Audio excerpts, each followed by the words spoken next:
Millionaire woman sees street boy in the rain with twin babies, and what she discovered made her cry.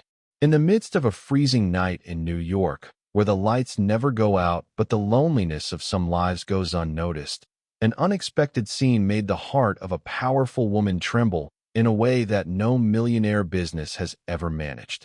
If this story has already caught your attention, like it now and sign up to follow every detail of this narrative. It was early December in New York. The fine rain turned into small blades of cold that cut the skin of those who walked without protection. The streets glowed with the reflections of neon lights, and the traffic seemed to have no end. Between honking horns and hurried steps, almost no one looked away. But that night, in front of the Langston Plaza Hotel, an unusual scene was unfolding. Elizabeth Monroe, one of the most influential women in the city, heiress to one of the largest hotel chains in the United States, had just left a charity dinner where she had donated a generous amount to a children's foundation. He was with his private driver, Mr. David Collins, a discreet and punctual middle-aged man, when he noticed something different on the opposite sidewalk. There was a boy. He could not have been more than 12 years old. He was wet, with torn clothes that seemed to weigh down the rainwater. What stopped Elizabeth was not just the fact that he was alone, but what he was holding close to his body. 2 small packages wrapped in threadbare blankets. Bringing her eyes closer, Elizabeth realized that they were not packages, they were babies. 2 newborn twins. Her heart raced. "Stop the car, David," he said suddenly. The driver, surprised, pulled the vehicle into the corner. Elizabeth opened the door before the car had even come to a complete stop. He got off with his elegant black umbrella and crossed the street with firm steps. Her heels hit against the wet asphalt, but she didn't care. The boy raised his eyes in fright when he saw such a well-dressed woman approaching. His eyes were large, dark, full of fear, and at the same time of a strange courage. He enveloped the babies with all his might, as if he wanted to protect them from the whole world. "What are you doing here?" Elizabeth asked, trying not to sound authoritarian. The boy did not respond immediately. He breathed fast, nervously. The rain ran down his thin face. Her lips were purple. They are cold," he said quietly, looking at the babies. Elizabeth knelt before him, ignoring the water that was already soaking the hem of her dress. He approached the little ones. The twins were motionless but breathing, wrapped in old blankets that barely covered their delicate skin. "Who are they?" she asked. The boy hesitated. He bit his lips and looked around, as if he was afraid someone would appear. Then he whispered, "They are my brothers." Elizabeth felt a shiver run through her body. It wasn't just because of the scene, but because of the way the boy said those words, with a huge weight for someone so young. David, the driver, approached, holding the umbrella to cover his mistress. He looked at her, waiting for instructions. Elizabeth took a deep breath. "Come with me," she said, extending her hand. The boy backed off. "No, I can't." "Why not?" she insisted. The boy's eyes filled with tears. "Because if they see me getting in the car, go after me." Elizabeth frowned. "Who's after you?" The boy did not answer. She just hugged the babies tighter, as if that was the only defense she had. The silence of the street was broken by a distant thunderclap. Elizabeth looked around. No one seemed to notice the scene. People passed in a hurry, colorful umbrellas moving like hurried shadows. She knew she couldn't just walk away. Something in that situation was not common. It was not just a street child. Elizabeth held out her hand again, this time more calmly. "What's your name?" "Daniel," the boy replied, almost voiceless. "Daniel," she repeated softly. "Look at me. I will not let anyone hurt you or your brothers. Trust me." The boy hesitated, but before he could answer, a black car slowly passed around the corner. The windows were dark, and Daniel widened his eyes at the sight of him. "They're looking," he mumbled, cringing. Elizabeth noticed the panic on his face and felt a pang of urgency. Who were they? Why would a 12-year-old boy be in the rain with 2 babies, hiding from someone? She made a quick decision. "David, open the car. Fast," he ordered. The driver opened the rear door. Elizabeth took hold of Daniel's hand and pulled him gently. He was reluctant, But when the black car rounded the corner and disappeared, he hurriedly got into the vehicle with the twins. As soon as the doors closed, Elizabeth looked back. Daniel was huddled up, holding the babies like a shield. His eyes were still full of fear, but now also of hope. Elizabeth felt something she hadn't felt in a long time, a lump in her throat. And deep down, I knew that night was just beginning. The car was slowly advancing through the soggy streets of Manhattan. Outside, the rain was thickening, hitting the windows hard. Inside, the silence was heavy. Only the sound of the engine filled the space, until Elizabeth broke the silence in a calm voice. "Daniel, you said these babies are your siblings. Where are your parents?" The boy lowered his eyes, avoiding staring at her. He pressed the twins to his chest, as if the question was too dangerous. "They're not here anymore," he replied, quietly, almost inaudible. Elizabeth felt her chest tighten. I didn't want to put any more pressure on him. He knew that. Sometimes, silence said much more than words. In the front seat, David glanced quickly in the rearview mirror. He had known Elizabeth for years. He knew that she was not a woman who was carried away by emotion easily. It was practical, objective. But in that moment, he saw something different in her eyes, a genuine concern. "Mrs. Monroe, do you want me to take you to the hospital?" he asked, his voice firm. Elizabeth thought for a few seconds. The babies seemed fragile, trembling in the boy's arms, but breathing. His skin was cold, and one of them was whimpering with hunger. "Yes, David. To St. Catherine's Hospital. It is the closest." Daniel immediately cringed. "No," he screamed, frightened. "They can't go there." Elizabeth turned to him, surprised. "Why not? They're going to take my brothers away from me. They're going to put it somewhere, and I'll never see them again." The anguish in his voice was so real that it cut deep into Elizabeth. She took a deep breath. "I promise I won't let anyone separate you.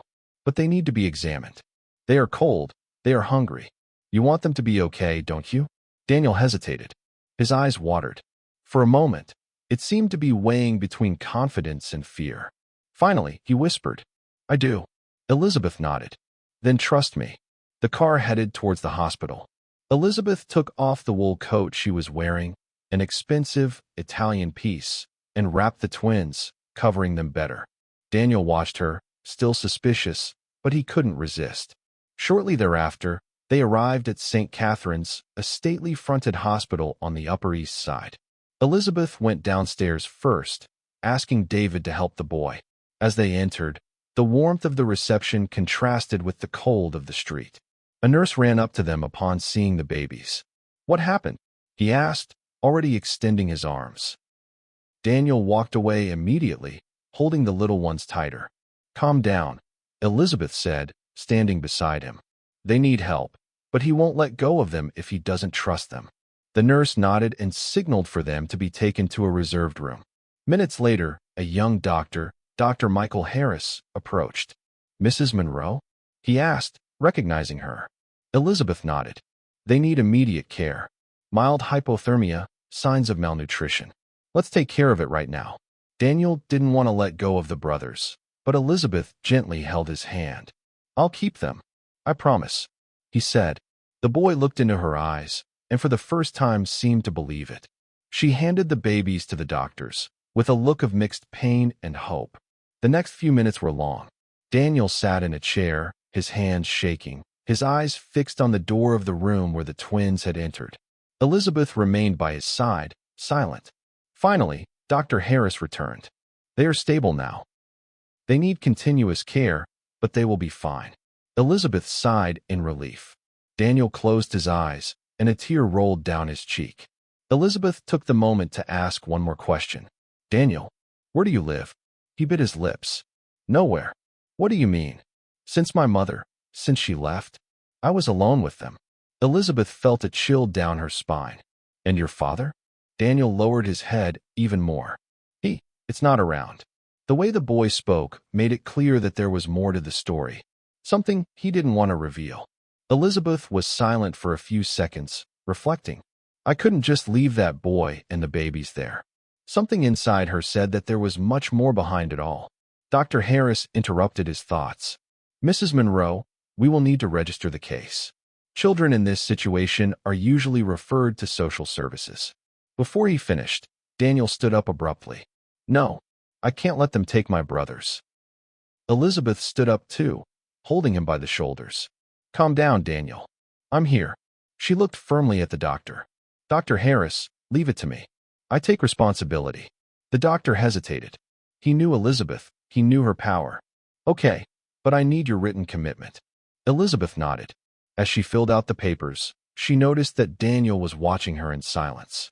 He looked confused. How could someone so far removed from their reality care so much? When all was settled, Elizabeth turned to him. Now you are safe. But I need you to tell me the truth, Daniel. Who were those people you seem to be running from? The boy was silent. His sweaty hands squeezed the torn fabric of his t-shirt. His eyes moved from side to side, as if he feared that even the walls might hear. Finally, he murmured, They don't want me to stay with my brothers. They want them for something else. Elizabeth froze. What do you mean by that? The boy looked at her, finally staring into her eyes with frightening sincerity. They don't want to take care of the babies. They want to sell them. The words fell like a thunderbolt on Elizabeth's heart. And in that instant, she knew that this story was much bigger and much more dangerous than it seemed. The clock at the reception of St. Catherine's Hospital struck almost midnight.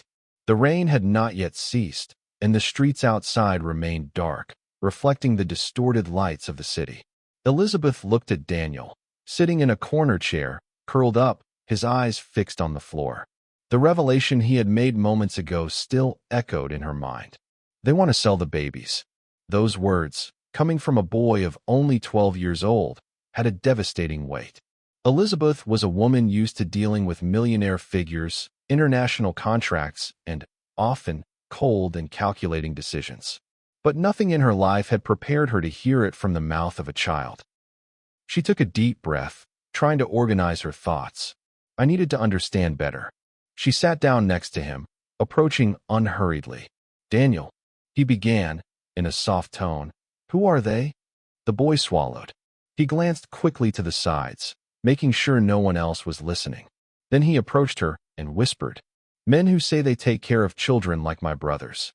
They were near the house where my mother lived. They said they would help after she died. But I saw them putting babies in cars, taking them away. Elizabeth felt a shiver run down her spine. And no one did anything? She asked, almost incredulous. No one, replied the boy. Because they give people money to keep quiet. David, who was standing near the door, heard the last sentence. The driver, who rarely expressed an opinion, frowned. Mrs. Monroe, he said seriously, that sounds very dangerous. Elizabeth knew. With each word of Daniel, the situation became more serious. It wasn't just about a street kid and his siblings. It was about something that smelled like human trafficking. Daniel, she continued, keeping her gaze steady on the boy, how did you manage to get away from them? He took a deep breath, his eyes teary. After my mother died, they said they were going to take care of my siblings. But I knew it wasn't true. I waited one night, when everyone was asleep. I took them in the crib and ran. Elizabeth put her hand to her mouth in shock. Did you do it yourself? He nodded, cringing. I couldn't let them take my brothers. They are all I have. The silence that followed was heavy. Elizabeth felt a lump in her throat. The courage of that boy impressed her deeply. But at the same time, I knew that it meant that there were very dangerous people involved. People who wouldn't give up easily. Dr. Harris returned to the room, interrupting her thoughts. Mrs. Monroe, the babies are stabilized. We will keep them under observation for a few hours. Elizabeth nodded. Thank you, doctor. The doctor left, but not before casting a suspicious glance at the scene. It was evident that there was more to that story, but he chose not to get involved. When they were alone again, Elizabeth got up. He walked to the window and looked out. The rain fell in thick drops, and for a moment she reflected on her own life. She had always had it all: wealth, comfort, power. But suddenly she was faced with a difficult choice. He could simply let social services take care of the case, as had so often happened with children in a similar situation. Or she could get really involved, knowing that it would put her at risk. Her heart had already chosen before reason. She would not abandon Daniel and the babies. He turned and faced the boy. Daniel, I want you to trust me. But I need you to tell me. Does anyone know you're here? He shook his head negatively. No. I hid. But they always do. Elizabeth frowned. Do they know your name? You know? David cleared his throat. Mrs. Monroe, with all due respect, if these men really are involved in something so serious, we can't stay here long. Elizabeth knew he was right. Do you have a place to go, Daniel? Any relatives? The boy shook his head again. There was only my mother. The silence weighed down. Elizabeth approached him, lowering herself until she was at eye level. So, from now on, you're no longer alone. The boy's eyes filled with tears. He looked at her as if he couldn't believe his ears. No one had ever said anything like that to him. At that moment, David spoke again, lowering his voice. Madam, I suggest you don't go back to your house today. If this group is really after him and the babies, they may have information. Your home is public, easy to locate. Elizabeth knew he was right. Where do you suggest we go? To the property on Long Island. She is isolated. No one would suspect that you would take someone there. Elizabeth nodded. Perfect. She stood up and held Daniel's hand. Let's get your brothers. They come with us. A few minutes later, they were back in the car. The twins, now wrapped in blankets warmed by the hospital, slept peacefully. Daniel, still suspicious, kept his eyes attentive to every movement of the street through the window. As the car drove along the avenues, Elizabeth looked at it. Daniel, these men you mentioned, do you know who they are? The boy bit his lips, hesitating. They work for a place called the Bright Future Center. Elizabeth frowned. An adoption center? That's what they say, replied the boy. But it's not true. David and Elizabeth exchanged a quick glance. Both had heard of that name. Bright Future was a child care center that appeared frequently in the newspapers, always associated with charity campaigns and international adoptions. Elizabeth felt her stomach turn. If what Daniel said was true, this place could be involved in something much darker than anyone imagined. However, she knew that she couldn't just act on a child's word. I needed to confirm. He needed proof. The car was driving down the wet road toward Long Island. Inside him, the silence became almost suffocating. Each was immersed in his own thoughts. Daniel, afraid of being found. Elizabeth, her mind buzzing with questions. David, attentive to the rearview mirror, aware that perhaps they were being followed. Suddenly, the headlights of a car appeared behind them. Very close. David squeezed the steering wheel tightly. Mrs. Monroe, I don't want to be alarmed, but I think we have company. Elizabeth turned around. A black sedan, with tinted windows, followed closely. The same type of car she had seen on the street when she met Daniel. His heart raced. And at that moment, she was sure it was no coincidence. The black sedan's tires squeaked discreetly against the wet asphalt. The car remained behind Elizabeth's vehicle at a distance too short to be normal. David, behind the wheel, kept his expression rigid, but the tension was visible in his steady hands on the wheel. Elizabeth noticed Daniel's gaze through the back window. The boy trembled, not only from cold, but from fear. Is it the same car? Elizabeth asked, not looking away. Daniel nodded, nervously. It's them. Elizabeth took a deep breath. He couldn't let the panic spread. He turned to the boy and tried to sound firm. Listen, you're safe here. No one will take you or your siblings. But inside, even she herself didn't believe it 100%. David accelerated discreetly, trying to pull away. The sedan followed, keeping the same distance. Mrs. Monroe, he said, his voice low but firm. They're following us. Elizabeth looked around. They were a few miles from leaving Manhattan and taking the road to Long Island. At that time, traffic was lighter, but the rain left limited visibility. Can you throw them off? He asked. David nodded cautiously. I'll try. Hold on. The car accelerated suddenly, cutting through the wet road. Daniel held the babies tightly, protecting them with his own body. Elizabeth placed a hand on his shoulder, trying to convey calm. At the rear, the sedan also accelerated. For a few minutes, the sound of rain and tires on the track was all that was heard. David made quick turns, taking advantage of every side street, but the black car remained on their tail. These men won't give up, muttered Daniel, his voice breaking. They always find us. Elizabeth shook his hand. No, Daniel. Not this time. Suddenly, David made a sharp maneuver, entering a narrow, dimly lit street. The sedan hesitated for a moment before following the same path. We are taking them away from the main avenues, David said. If we're lucky, I can get off track before the bridge. Elizabeth nodded, but deep down she knew that it was only a momentary relief. Even if they managed to escape that night, these people knew Daniel existed, and they knew he had taken the babies. Finally, back, he said quietly. They always come back. Elizabeth leaned toward him. And if they come back, we'll be prepared. But for today, you need to rest. Daniel did not answer. He just leaned his head against the glass, looking at the dark road. A little more than an hour later, they arrived at Elizabeth's property on Long Island. It was a large, colonial-style house surrounded by tall trees. Unlike the luxury hotels and the modern penthouse where he lived in Manhattan, this residence had an air of refuge, silent, almost forgotten. David parked the car near the entrance. Elizabeth helped Daniel down, while he still held the babies carefully. When they entered, the house seemed cold, but safe. Elizabeth quickly asked David to light the fireplace and prepare something warm. Daniel looked around in amazement.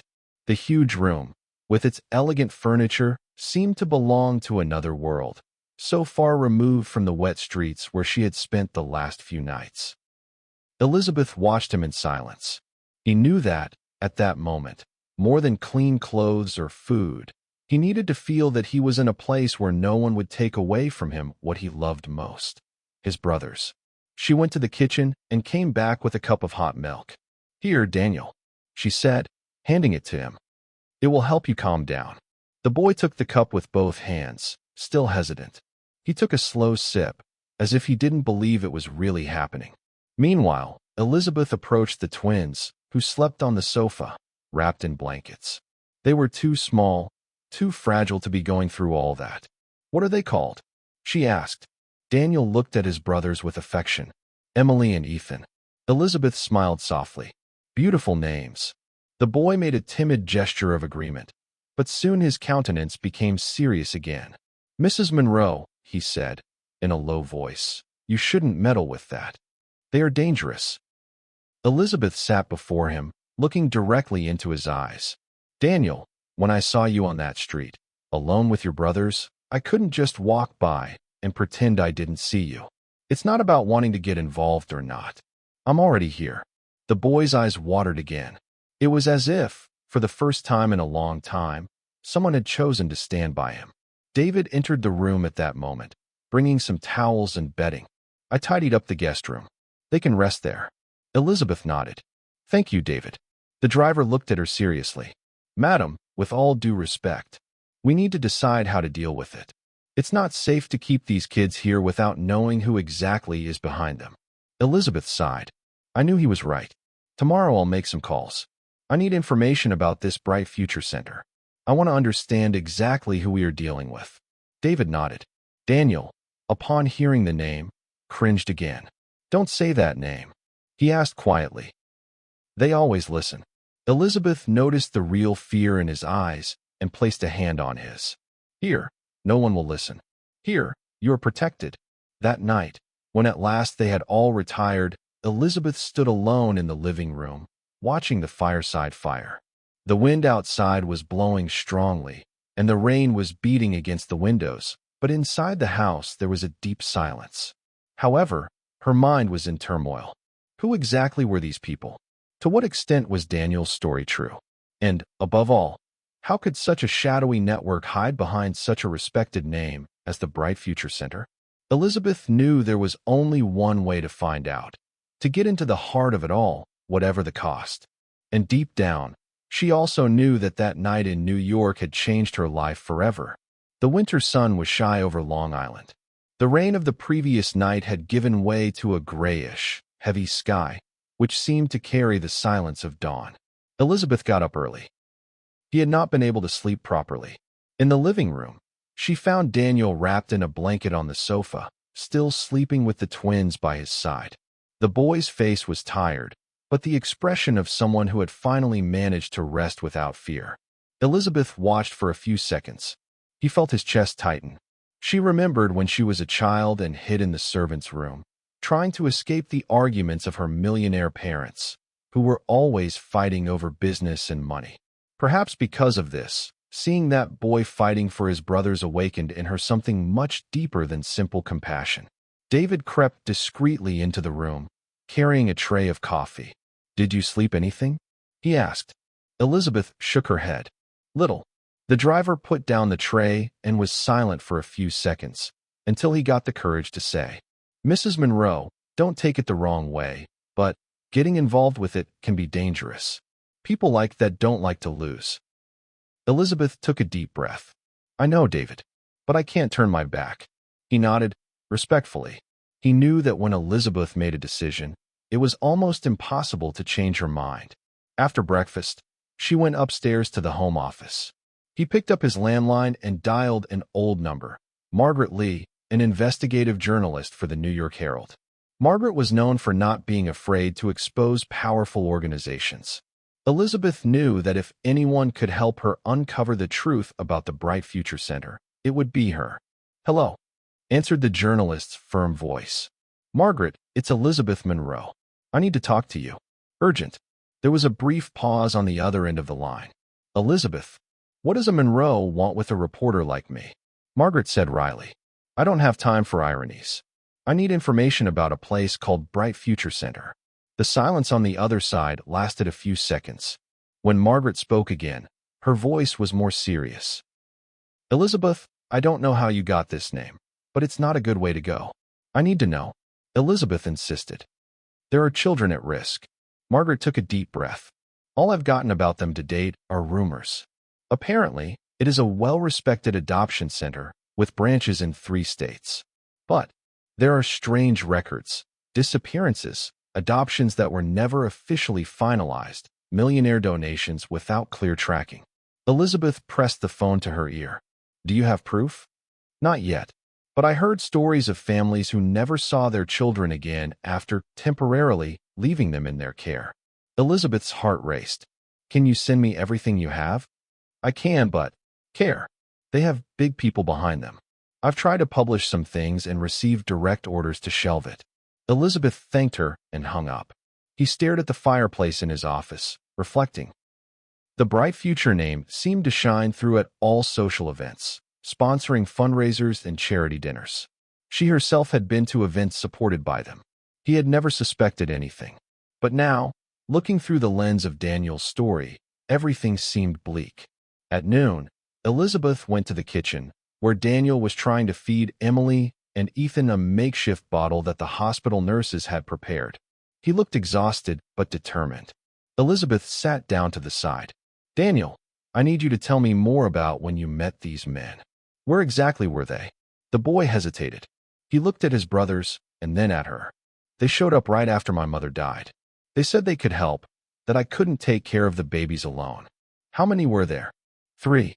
But there was one who bossed the others around. Tall, gray hair. They called him Mr. Whitaker." Elizabeth kept the name in her memory. "Did you hear where they took the children?" Daniel nodded, slowly. "I had a big house outside the city, but they also talked about travel, of sending babies to other places."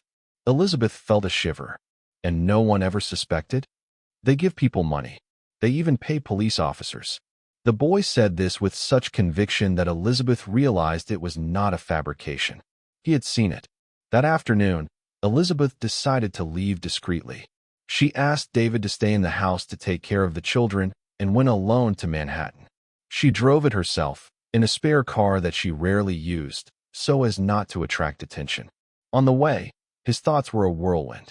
Every sign pointed out that the Bright Future Center was not what it seemed, but I needed to confirm. Arriving at the address of the headquarters, he found a modern building with a glass facade, colorful flags, and a large luminous sign. Bright Future Center, building better tomorrows. From the outside, it looked like a perfect place. There were posters of smiling children, slogans of hope, and even a school van painted in cheerful colors. Elizabeth stood inside the car, watching. People came and went, most appearing to be employees, dressed in a standardized way. For a few minutes, everything seemed normal. But then something caught his eye. A woman came out of the building, holding a baby wrapped in a blanket. Behind her, a man with a clipboard filled out papers. There was no one accompanying, no adoptive family. Just her and the baby. Elizabeth noticed when the woman got into a black car parked on the side of the building. The same model that had followed them the night before. His heart raced. Without thinking too much, he started the car and went discreetly. The vehicle drove for several blocks until it stopped in front of an apparently ordinary house in a remote residential neighborhood. The woman got out with the baby and got in, while the man stayed in the car, watching the street. Elizabeth stopped a few meters away, trying not to attract attention. He took out his cell phone and called Margaret. I'm following one of the cars connected to Bright Future. They took a baby to a house in Queens. On the other side, Margaret sighed. Elizabeth, you're playing with fire. But if you're willing to go all the way, I can help you document it. Elizabeth hung up, taking a deep breath. His instinct told him that he was facing something much bigger than he could imagine. As he watched the house, he saw the black car pull out again, leaving his wife and baby inside. Elizabeth stayed a few minutes, but she knew she could not act alone. He got back in the car and drove back to Long Island. When he got home, Daniel ran to her, worried. You took a long time. I thought something had happened. Elizabeth smiled, trying to reassure him. I'm fine, but I discovered a few things, and I will need your help. The boy frowned. For my help? Yes. You know these people better than I do. I want you to tell me everything, every detail. Places, names, faces. Anything can be important. Daniel swallowed, but nodded. Elizabeth knew she was entering dangerous territory, but he also knew that he could not go back. The mystery surrounding the Bright Future Center only increased. And the more he found out, the clearer it became that this wasn't just about Daniel and his brothers. It was about something much bigger. And for the first time, Elizabeth began to realize that perhaps she had put her own life at risk. Night fell silently over Long Island. The trees swayed in the wind, casting long shadows against Elizabeth Monroe's mansion. Inside, the environment seemed more charged than ever. Daniel was sitting at the table, with a sheet of paper and a pencil, drawing something that Elizabeth had asked for. She wanted him to try to remember the places he had been with the men of Bright Future. Houses, cars, logos, any detail could be useful. This is the symbol I saw in their notebook, said the boy, scribbling a circle with two crossed lines in the middle. It didn't say Bright Future, but they used it in the folders. Elizabeth picked up the drawing and stared. It wasn't an ordinary logo, but it looked like some kind of internal branding, perhaps for documents that weren't intended for the public. Before he could comment, David entered the room. It was more serious than usual.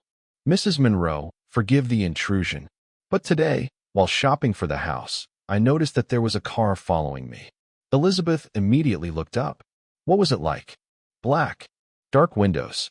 The same model you described. Daniel widened his eyes and shook Elizabeth's hand. They already know. He murmured. The atmosphere became heavy. Elizabeth walked to the window, pulling back the curtain just enough to peer down the street. Nothing unusual, but, deep down, he knew that Daniel was right. People like that didn't need a lot of time to track someone down. The next day, Elizabeth received a discreet envelope delivered by a motorcycle courier. No sender. Inside, there was only a typewritten letter. Ms. Monroe, we know you're asking questions. For your own safety and that of the children, we suggest that you forget what you have heard. Bright Future works for the greater good. Don't interfere. Elizabeth closed her eyes and took a deep breath. He kept the letter in a secret drawer of his desk. Shortly after, he called Margaret. They already know that I'm investigating. They sent a letter. On the other side, the journalist replied in a serious tone. This confirms that we are on the right track. Elizabeth, I need something concrete. Documents, names, addresses. Can you do it? Elizabeth looked at Daniel, who was playing with Emily on the living room carpet. Maybe so. He knows things he hasn't told me yet. That night, Elizabeth waited until the twins were asleep to talk alone with the boy. He only lit a soft lamp, creating a cozy atmosphere. Daniel, I know it's hard, but I need you to tell me everything. Even the parts you're afraid to tell. The boy hesitated. He held the arm of the armchair firmly and took a deep breath. Once, they took me to a place outside the city. It was not an orphanage. It was like, as a deposit. A deposit? Yes. There were several closed rooms. I saw children inside. Small, like Emily and Ethan. Some were crying, others were too quiet. Elizabeth felt her skin crawl. How many children? Many. More than I could count. The silence that followed was heavy. And what did they say? Daniel lowered his eyes. That they were preparing the children. That they were going to give a better future. But it didn't feel right. Elizabeth noticed that the boy was trembling. He touched his hand gently. You're safe here. No one will hurt you. But I need you to tell me, where is this place? Daniel bit his lip and thought for a few seconds. I think I know the way. Not everything, but I remember the signs on the road. I can try to show it. Elizabeth was silent, weighing the decision. If he went there, he would be risking not only his own life, but also the safety of the children. Still, the feeling that he could not ignore was stronger. 2 days later, at dawn, she took courage. He asked David to stay home and take care of Emily and Ethan. He picked up Daniel and took him to Manhattan under the pretext of taking a walk. In the car, he handed him a printed map. I want you to mark the places you remember. The boy stared out at the streets, trying to put the pieces of memory together. As they advanced along the road, their eyes lit up with recognition. This way, he said, pointing. After that green sign, and further on, a big curve. Elizabeth followed the instructions. After almost 2 hours on the road, they arrived at a remote industrial area. Abandoned warehouses, little busy streets, parked trucks. It's here, Daniel whispered. I recognize that gate. Elizabeth parked the car at a safe distance. She took a pair of binoculars that she kept in the glove compartment, a habit acquired on her late husband's hunting trips. Through the glass, he saw a shed surrounded by high walls and security cameras. There were no signs. Only the iron gate with discreet guards. Suddenly, a white van approached and entered through the gate. Through the small side window, Elizabeth could see there were children inside. His heart raced. Daniel grabbed her arm. I said, it's here. Elizabeth took a deep breath, fighting the urge to do something immediately. But she knew she couldn't act alone. He took out his cell phone and called Margaret. I found it, he said, almost breathless. A shed in an industrial area. They are bringing children. On the other end of the line, the journalist remained calm. Send me the location now. I will activate reliable contacts. But, Elizabeth, for all that is most sacred, do not attempt to enter. Elizabeth nodded, though she knew Margaret could not see her. As they returned to Long Island, Daniel was silent. But his look said it all. Are you afraid? Elizabeth asked softly. The boy nodded. They'll never stop. Not until they caught the twins. Elizabeth squeezed the steering tightly. I'm not going to let that happen. That same night, something happened. David ran into the room, panting. Mrs. Monroe, you need to see that. He handed her a small box, left at the door of the mansion. There was no sender. Inside, there was only a teddy bear, identical to the one Emily wore in the hospital. Elizabeth felt her blood run cold. This was not just any warning. It was a direct threat. She looked at Daniel, who understood more than she would like. And in that moment, Elizabeth knew. The war she was about to face was much bigger than she imagined. Elizabeth Monroe spent the night awake. The teddy bear, left on the doorstep of her house, remained on the living room table as a cruel reminder that she was being watched. The silence of the mansion was broken only by the ticking of the clock and the distant sound of the wind hitting the windows. She was not a woman to be intimidated. She had already faced painful losses, the death of her husband, the pressure of New York's high society, the loneliness of late motherhood. But now it was different. It wasn't just about her. It was about Emily, Ethan, and Daniel. David stayed up all night, pacing back and forth like a lion in a cage. He held a piece of iron he had found in the garden, as if he could fight invisible enemies. They know where we are, he said in a deep voice. They won't stop. Elizabeth did not answer. I was too focused, analyzing all the possibilities. At dawn, he decided to act. He called Margaret, who had already sent the location of the shed to some trusted contacts. I need you here," Elizabeth said firmly. "I can't fight alone." 2 hours later, Margaret arrived at the mansion. He had his hair tied up, sunglasses, and a folder full of documents. "Elizabeth, I have something," he announced as soon as he entered. "I spent the night cross-checking information. And I don't even know how to say that." Elizabeth frowned. "Speak quickly." The journalist opened the briefcase and spread some sheets on the table. They were old newspaper clippings, business contracts, and donor lists. The name Bright Future never appears officially, but through intermediaries, the funding comes from very influential people: politicians, businessmen, even well-known charities. Elizabeth took a deep breath, already expecting something like this. "That doesn't surprise me. What's more?" Margaret hesitated for a moment. BF. ING millions of dollars to Bright Future's social projects. The signatures check. Elizabeth picked up the paper with trembling hands. His heart seemed to beat in his ear. Could Richard, the man she had loved, who had given her children, have financed a group responsible for kidnapping and exploiting children? There must be some mistake. He insisted. Richard supported many causes. He didn't know. I couldn't know. Margaret kept her voice calm but firm. Maybe he didn't know the extent. Perhaps he was deceived, as were many. But, Elizabeth, his name is here, and that explains why they're so interested in you and the twins. Elizabeth let the contract fall on the table. The pieces began to fall into place in his mind. Bright Future's interest in his children was not just about the blood connection. They had the name Monroe attached to them. They were the continuation of a legacy that, in some way, was linked to the organization. Daniel, who was listening to the conversation from the hallway, slowly entered the room. "So, is that why?" he asked, his eyes tearing up. "Is that why they want Emily and Ethan?" Elizabeth looked at him with pain in her heart. "Daniel, I swear I didn't know anything. Richard would never have agreed to that." The boy approached. "But they talk about him. I've heard it. It is said that Mr. Monroe believed in the project." Elizabeth put her hand to her mouth, trying to control her despair. Margaret placed a firm hand on his shoulder. "Elizabeth, the revelation is harsh, but now we know why. They believe that their family is part of this cause.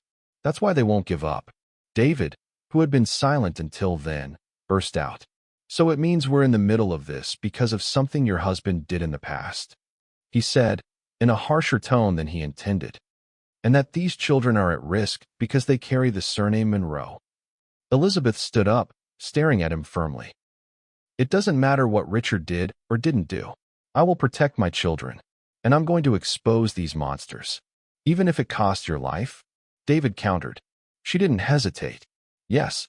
That evening, Elizabeth returned to the office alone. She took from the safe some of her husband's old documents, which she had never examined in depth. Among them, he found letters of thanks from various institutions, some signed with the same symbol that Daniel had drawn days ago, the circle with 2 crossed lines. She felt her heart tighten. Richard knew. Maybe not everything, but I knew more than I had told. He closed his eyes, trying to compose himself. He could not lose himself in grief or anger. The important thing now was the gift, to save the children and protect his family. Suddenly, he heard footsteps behind him. It was Daniel. "Can't sleep?" she asked softly. The boy shook his head. "I can't stop thinking about the other children I've seen. If they don't stop, they will never leave there." Elizabeth pulled him close and hugged him tightly. "We're going to save them. I promise." But deep down, she knew promising was easy. To comply would be a war against powerful people, linked to the name she carried. And for the first time, Elizabeth realized that perhaps the greatest enemy was not only outside her home, but also within her own history. The dawn brought more than light. It also brought a strange, heavy silence, as if the house breathed fear. Elizabeth looked out the window and realized that for the first time in days, the street was too deserted. No neighbors going out for a run, no cars passing by. Just a white van parked 3 houses away, with tinted windows. His heart raced. She ran into the living room and found David already standing, his eyes suspicious turned in the same direction. "They're closer," he said, clenching his fist. Elizabeth knew they couldn't stay there anymore. But they couldn't just run away either. That revelation about Richard changed everything. Now she understood. They weren't just after the kids because they were vulnerable. They were after them because they were Monroe.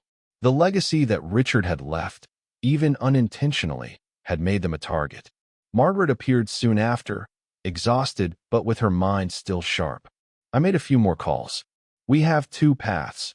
Either we run away now and try to buy time, or we go straight to the press and make it public before they can react. Elizabeth hesitated. To flee meant to postpone the inevitable. Making it public meant putting oneself in the eye of the hurricane immediately. Daniel, who listened in silence, raised his voice with a courage that did not seem to match his age. They will never stop until they have what they want. If you speak, other children can be saved. Elizabeth looked at him, touched by determination. You're very brave, Daniel, he murmured.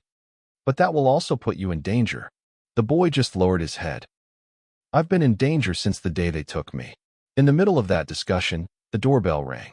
Everyone looked at each other in silence.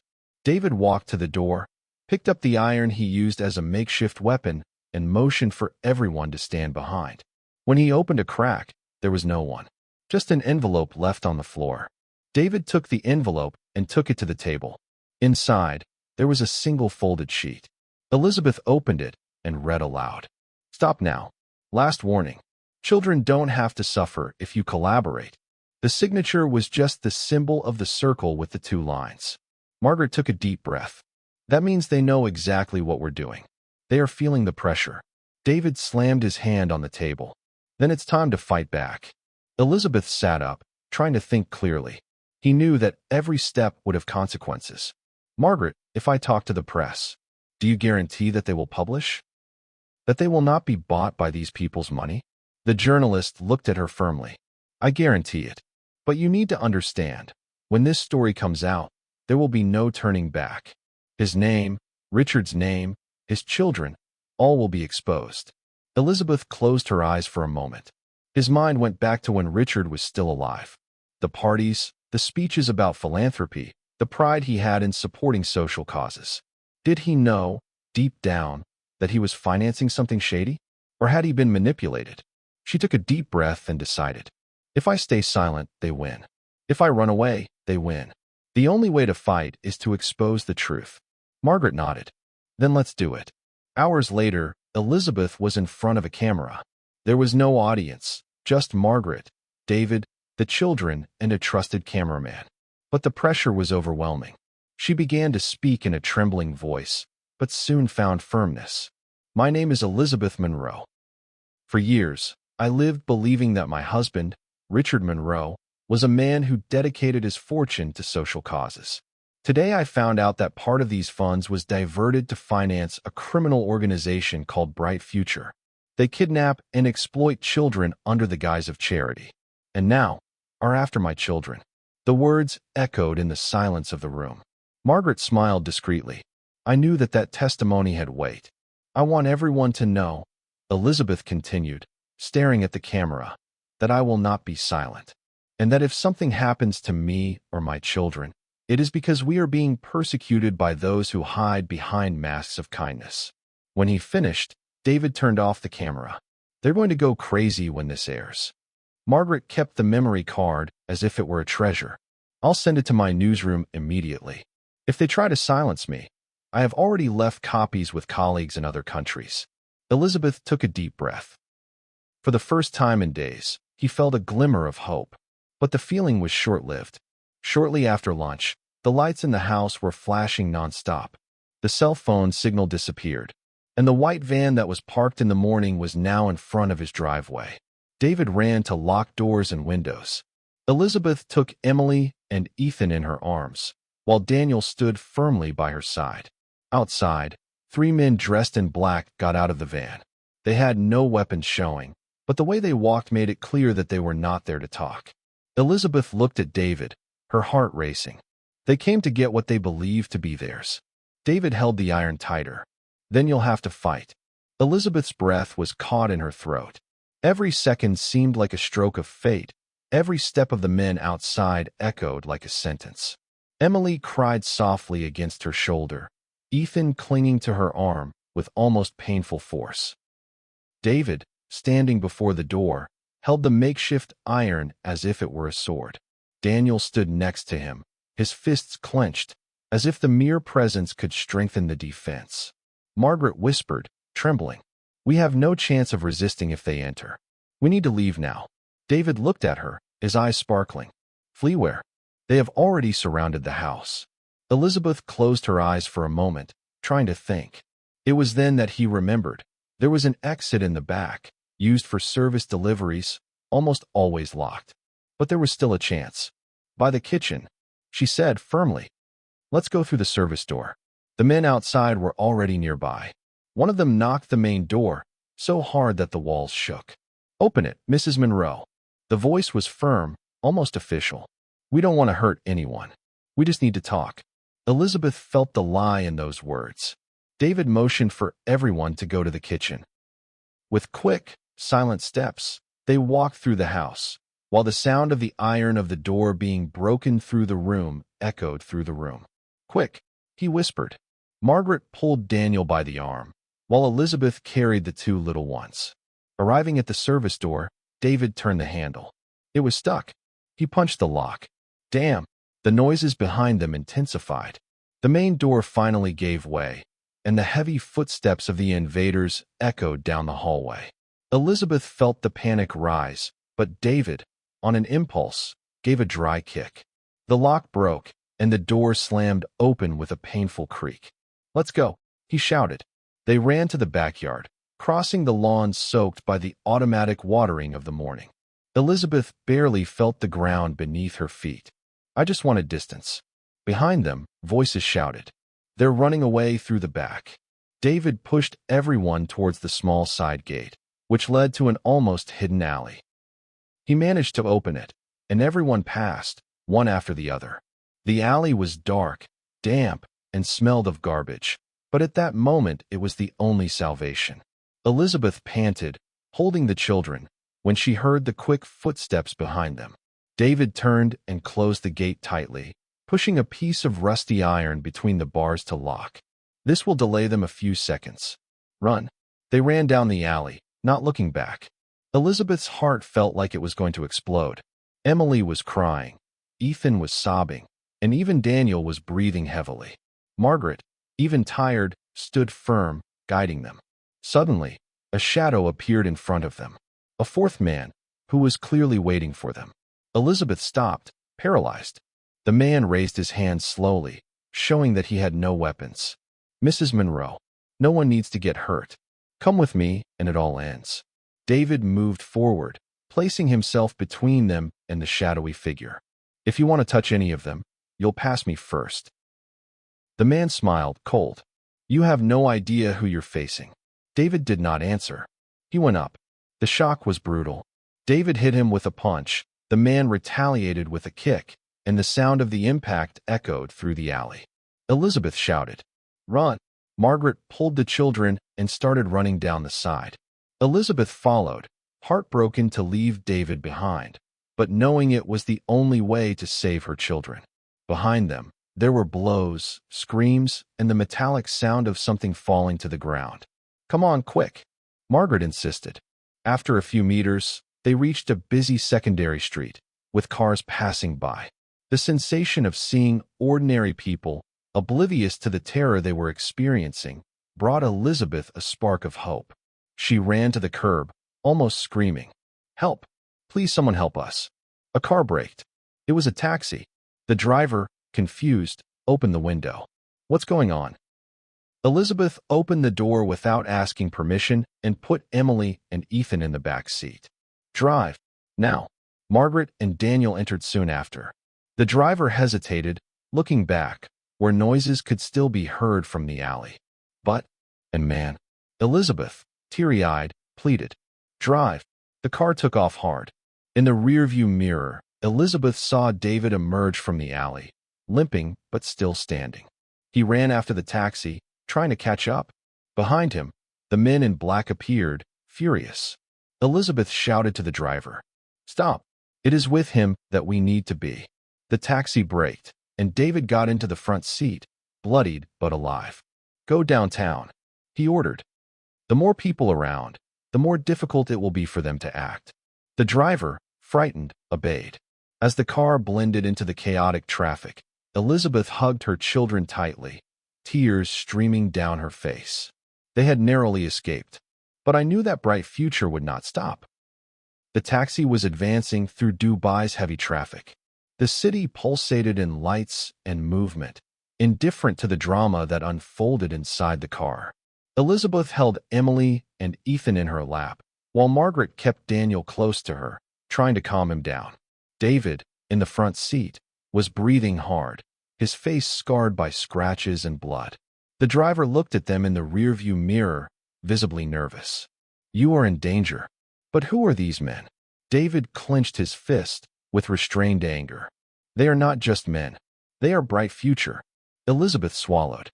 "What do they want with my children?" David turned to face her, his expression grave, as if he carried a weight he had hidden for too long. "It's not just with your children. It's up to everyone." The silence inside the car was almost suffocating. Margaret frowned. "Explain at once, David." He took a deep breath.